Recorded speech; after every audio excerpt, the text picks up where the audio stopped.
Hey, what's going on, everybody? Kellen here, and talking today about that MSW journey. And, one thing that helped me when I was a young lad who didn't know he had dyslexia or anything else at the time, ADHD, possibly, who knows, couldn't get tested. But that might have been a good thing back then. But I would take a cassette player and two cassette players, and I would turn one into a microphone, and I would record some of my notes. So I'm going to do that. And I'm going to do that because, one, when you are writing at a graduate level, it's not like you're writing for newspapers where everybody can understand, or magazines, different publications. It's not like when I'm writing books, and I've done all these things. And I think that, oh man, this is some good information. And I wish everybody, I could just write for them. And you are tuning in because you want to learn something. Maybe you're going through your own journey, whether it's in social work or even in the adoption. So, I want to talk about the law. And you can see right here on the screen, 1997. I actually even also pulled up a picture. Look at Bill Clinton. All right. He's made the news recently, right?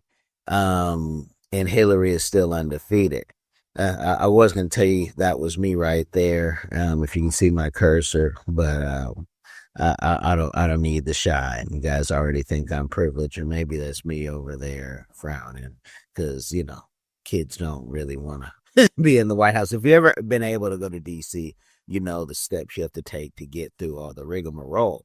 But I want to talk about the law most people have never heard of, but it changed families. And to this day, it changes families every single way, every single day. And it's called the Adoption and Safe Families Act, in case you're listening to this and you're not able to watch it. It was passed in 1997, and the lawmakers passed it because too many kids were stuck in foster care for years. No permanent home, no stability, just moving from place to place. They called it that foster care drift or hustle, depending on where you were, because people too sometimes back then and to this day use foster care as a way to pay their bills, and some for good, some for bad. Because of how we grew up, we always had family members and even other people, because of my mother working at the police department, my mother then doing her master's in social work and running the supervisor for the hospital at times, and just working different places in California. But the foster care drift, and they said that wasn't fair to children. So the law, the government, they decided to speed things up. Here's what that law did in simple terms, no fluff, no break, just breaking it down for y'all. First, once a child enters foster care, the court has to hold a permanency hearing. And if you've ever been in CPS, I have, or you just deal with this, in your real life, what that is.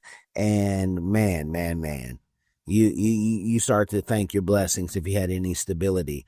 But these hearings are within 12 months. And that means within a year, the system has to decide where this child is headed long term. Now, I wish it always turned out like that, but so many things can happen. But I'm just going to stick to the script, if you don't mind, of breaking this down. Second, if a child has been in foster care for 15 out of the last 22 months, the state is supposed to start the process to permanently end the parents' rights. That means the legal bond between the parent and child can be cut off. There are some exceptions, but that is the general rule. Third, in certain serious cases like severe abuse or abandonment, the state does not have to try to reunite the family at all. And fourth, the law gives states financial incentives to increase the finalized adoptions. The goal sounds simple: protect kids, get them into stable homes faster. You dig? And protecting children is important. That part is not in dispute. But here's where it gets complicated. Like I said, things on paper, you wish they always went that way. 15 months sounds like a long time until you think about what some families are dealing with.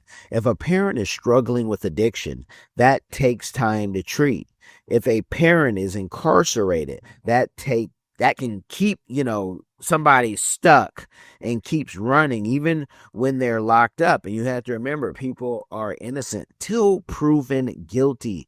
If a parent does not have money for treatment, legal help, or stable housing, that 15-month clock does not slow down for poverty, for injustice, for being accused of something, which you've probably heard you can sue a ham sandwich in America.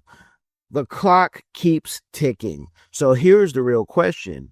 Is a fast timeline fair when the families most likely to run out of time are the families facing poverty, racism, incarceration, and limited access to services?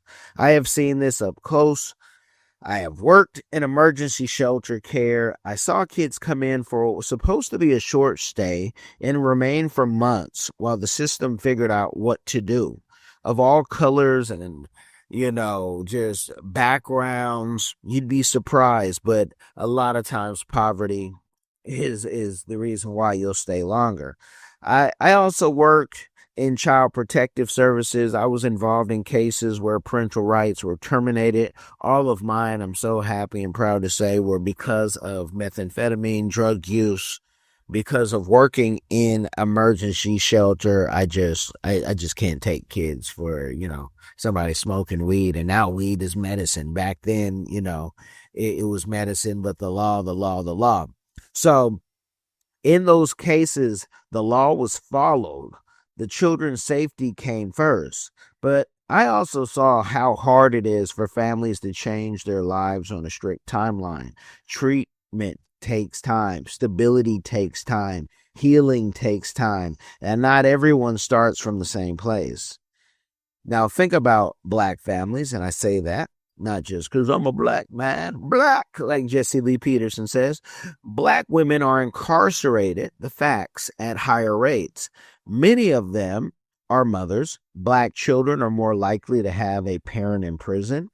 That is not because Black parents love their children less. It is because of bigger systems and the flaws in them. Sentencing laws, we know those aren't fair. Poverty, underfunded public defense, over policing. And if you start off from -10 or -100 and somebody has to help you get out of that, it can take more than one generation. So when that 15-month foster care clock starts ticking, it is not ticking on equal ground. For many incarcerated Black mothers, it can feel like double punishment. First, the prison sentence, then the possibility of losing your child or children forever. Again, the law was created to protect kids, but the debate is not about whether kids deserve safety. They do. The debate is about whether a law designed to move fast can truly be fair when some families are already fighting uphill in every other system.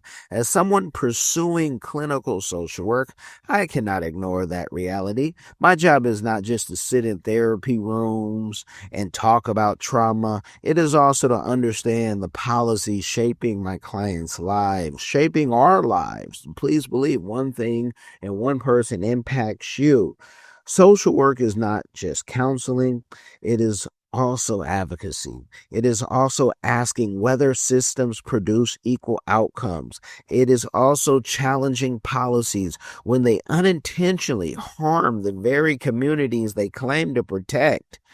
Helping families sometimes means helping change the rules, because when the rules are stacked, speed alone does not equal justice. I'll tell you, even in emergency shelter, I remember a young man, Caucasian man, allegedly, because we're taking off what him and, the reports that we get, um, allegedly did a drive-by with a shotgun and shot at his peers.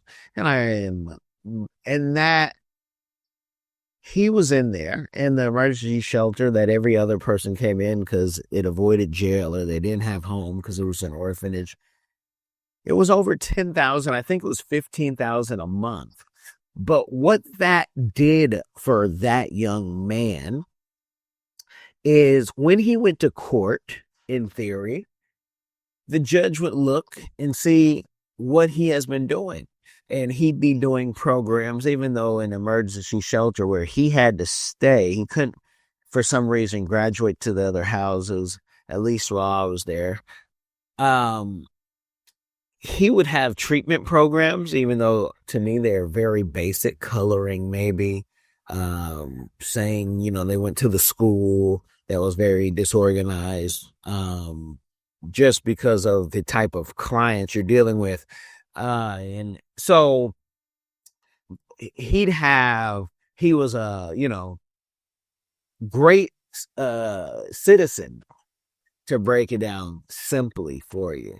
And the judge could possibly have leniency. At least that's what his family and lawyers would have, to believe. And maybe it worked. And hopefully he's, changed his ways. But for the person who shot at somebody and had to be just, hanging out in jail, and one thing begets another and you get in trouble again and again, we see how one thing begets another. So I know nothing is going to be perfect. The ASFA that was signed by President Bill Clinton in 97, it meant to help. Right now, let's see if we need to make some changes. Let's see what we can do in our everyday life. How we vote is very important. Personally, you guys know, if you ever listen to my podcast, Diversified Game, I tell people, let's vote George Carlin. Or let's vote independent, right? To be serious, because it has been proven that these politicians do not care for us. And it's also proven that the masses are not wise enough to say, you know what, let's vote for the best candidate. A lot of times people say, I'm going to vote for the best candidate I think can win, which to me is a flaw. We can talk about that in another episode if you're interested. Put it in the comments and say, hey, I'm interested. Can we go talk about that? Or send me an email. You can like it as well, help with the algorithm. I always want to give you guys game you can use at the same time I can use. So when I'm lobbying or doing anything out there to help the community, I am the most informed. The reason why I go get more education, read a book a week, like the late, great Miles Monroe taught us, until your wife starts reading 2 books a week, and then you got to catch up, is what he would always say. That resonated with me. You guys, I thank you for tuning in, and I would really appreciate if you share this game so I can do more of it. There's more of an incentive. I don't need, a million people, but if we get there, cool. But I want to know that you guys want to think different. You could be listening to anything right now, and that you're listening to something that happened in 97, but still impacting millions of people. I appreciate it. So share this game with somebody, you guys, and be blessed. Ready to dominate your industry with strategy that actually scales?